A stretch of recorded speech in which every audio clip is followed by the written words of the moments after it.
murakoze kurikirana Floris Talks. Turabashimira yuko mukomeje kuba benshi. Inkuru ngubu ihari ni ijyanye nuko Perezida w'u Burundi yatangarije BBC yuko ashaka gutera u Rwanda. Ibyo mikubwiye wagira ngo nugukabya. Iki kibazo abantu benshi bakibazagaho. Ubundi Perezida w'u Burundi yahoraga avuga yuko u Rwanda ruri gushaka kumutera, akavuga yuko nawe rwose yiteguye. Ariko none yatangaje yuko nawe yarutera, aho yavuze yuko kuva mu Kirundo ujya Bujumbura ari hafi, kuko ni hafi, kuko Kirundo ahantu imbibi n'akarere ka Bugesera, kandi kuva mu karere ka Bugesera ugera i Kigali ni hafi koko. Bigaragara yuko uyu Ndayishimiye yatangaje ijambo rikomeye cyane nyuma yuko yatangaza n'andi magambo akomeye cyane, aho yatangiye kubivuga ko yari ufite inama ndetse n'abadiplomate, no kuvuga abahagarariye ibihugu byabo mu Burundi. Aha yababwiye yuko azi neza ko Burundi rwose bushaka kugira ngo butere igihugu cye, aho yashaka kuvuga yuko Burundi bufatanya cyangwa se bushyigikira umutwe wa Tabara. Ibi ngibi ntabwo byarangiriye aho, yabivugiye nanone mu Kirundo, aho ngaho n'ubundi yatangaje ko ari hafi kugera mu mujyi wa Kigali. Yababwiye abaturage baho, ababwira yuko abanyarwanda bagomba kwibuka ibyabereye, bazabibutse ibyabereye mu Kirundo. Ibi ngibi ni ibintu yabwiye abaturage mo muri icyo gihugu.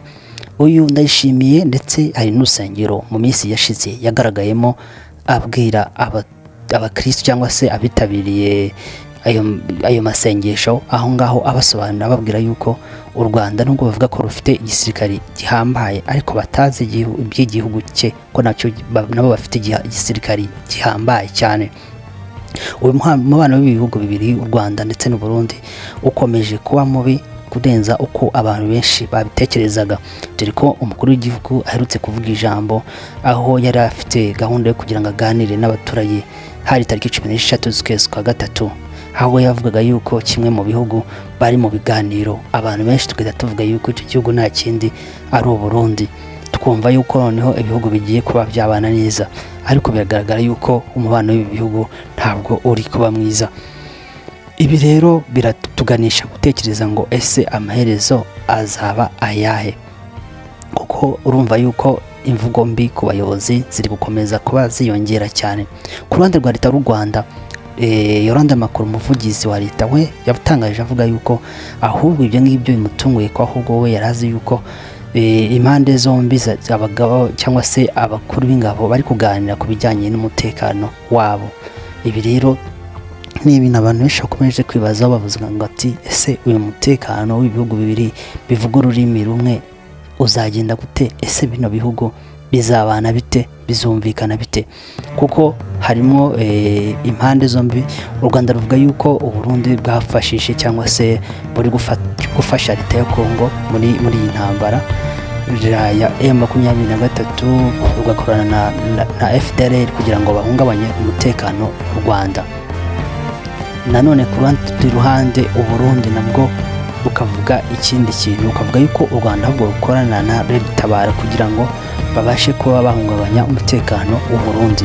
Izo ni impande ebyiri zigira icyo zitangaza, ariko ibi byose bikaba bigaragaza yuko umubano w'ibi bihugu koko atari mwiza. Ku Burundi iyo bwisobanura buvuga yuko ubundi buryo Burundi buri muri cya gihugu, yavuze ko Ndayishimiye ari we ubisobanura ko ubundi akiyobora East African Community, aribwo hateranye ingabo z'ibihugu byo muri East African Community, bavuga ngo babashe kugira ngo bakemure ikibazo cyo muri Kongo cy'imitwe itandukanye, bavuge aho babona umutwe bagende bose bawuterere rimwe. Ariko Ndayishimiye avuga ko ibindi bihugu byamutereranye. Ahandi hantu avuga yuko ari muri Kongo, avuga yuko yagiranye amasezerano cyangwa se y'ubufatanye na Repubulika Iharanira Demokarasi ya Kongo, aho avuga yuko bumvikanye kugira ngo babashe kuba bafatanya, akaba ari bwo buryo arimo muri Repubulika Iharanira Demokarasi ya Kongo. Ariko u Rwanda rukavuga yuko abarundi bafatanya na FARDC na FDLR kugira ngo babashe kuhungabanya umutekano w'u Rwanda. Ibi rero bibaye nyuma yuko nanone atwiza yuko hari agahenge kagiye kuba, dore ko ku itariki 22 z'ukwezi kwa gatatu M23 yatangaje yuko ihagaritse gukomeza gufata agace ka Walikale igasubira inyuma, ikaba iretse gukomeza ijya mu tundi duce. Ibi rero Repubulika ya Demokarasi ya Kongo, Minisitiri w'Ububanyi n'Amahanga nta wundi ni Kaikwamba Therese Wagner, uyu yari yishimiye igitekerezo avuga ko byaba ari byiza kuko niba koko batazakomeza gukomeza, ko byaba ari byiza ko gahunda ihari ari uko bashobora kuba baganira, bagirana ibiganiro. Ibi byashimishije abantu benshi, dore ko n'ubwa mbere bari babonye leta ya Kongo ivuga yuko igiye kugirana ibiganiro na M23. Ibi rero abantu benshi bavugaga yuko ibi bintu biri buze kuba ibintu byiza, ariko abantu benshi nabo bakavuga yuko ari amayeri M23 ikoresheje, abandi nabo bakavuga yuko M23 yakubiswe bayirashije igasubira inyuma. Abo ni abahanga batandukanye cyangwa se bagiraga uko babitekerezaho. Nanone abandi bakavuga yuko M23 ibonye ko nta bundi buryo bwakunda ari uburyo bw'ibiganiro. Izo ni impamvu abantu benshi batangaga, ariko bose icyo batangarije itangazamakuru bavuga yuko ku mpamvu z'ibiganiro bagomba kubikora. Ibyo rero byashimisha abantu, bavuga yuko ibintu bizagenda neza. Ariko M23 ikaba yarashizeho akantu kavuga yuko nta kindi, nimba koko batazabasha kubatera, uko bazakomeza basubira inyuma, ntibakomeze kujya mu ntibagire Walikale, ngo bakomeze bajye Walikale. Ariko nibaterwa bazahita bakomeza bafate Walikale, ndetse bibe banakomeza nibiba ngombwa. Rero kuri 24 z'ukwa gatatu, aho Wazalendo bafatanyije na FARDC babashije gutera M23 rero ivuga yuko yisubije Walikale. Ubwo rero urumva ko umutekano w'akarere urimo ibintu bimeze utamenya, udashobora no gusobanukirwa, ariko abayobozi buriya baba bisobanukiwe, bazi ngo ese bimeze bite, birava he bikajya he.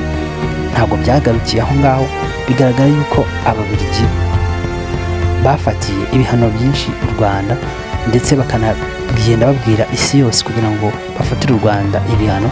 Abangaba bagaragaye noneho ko bagiye gufatanya ku mugaragaro burundu, bagafatanya na Repubulika Iharanira Demokarasi ya Kongo bohereza ingabo.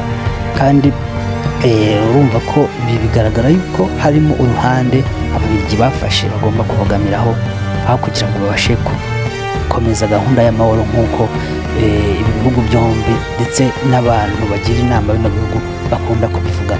Ubu ibyo byose bibaye nyuma yuko habaye inama y'u Rwanda, haba inama i Nairobi. Byose ntabwo bigeze bigira icyo bitanga.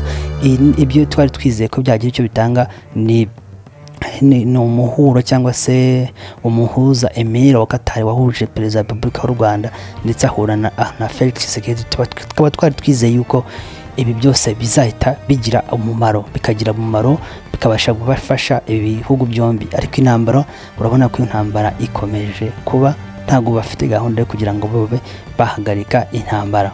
Icyo twifuza cyangwa se hano kuri channel twifuza nuko bino bihugu byacu mu Rwanda, Burundi, Repubulika ya Demokarasi ya Kongo bigira amahoro, ndetse ne mu nama zose bavuga yuko irangaje imbere ari kugira ngo habaho agahenge, habaho amahoro. Ese aya mahoro azaboneka?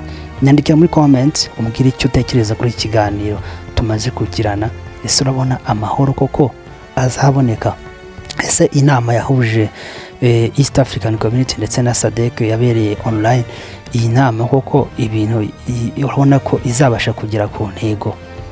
Ese abahuza barimo Obasanjo wahoze ari umukuru w'igihugu wa Ethiopia, Central Africa, Panza, ese abana bantu bazabasha kuba bahuza M23 Repubulika ya Demokarasi ya Kongo? Ese ibi biganiro biracyabaye? Nyandikira muri comment twiganire. Urakoze ukurikirana Floristox, komeza ukore subscribe, comment, share, tuganire. Ikiganiro ni icyanyu, iyi channel ni yanyu. Urakoze cyane, ndabakunda.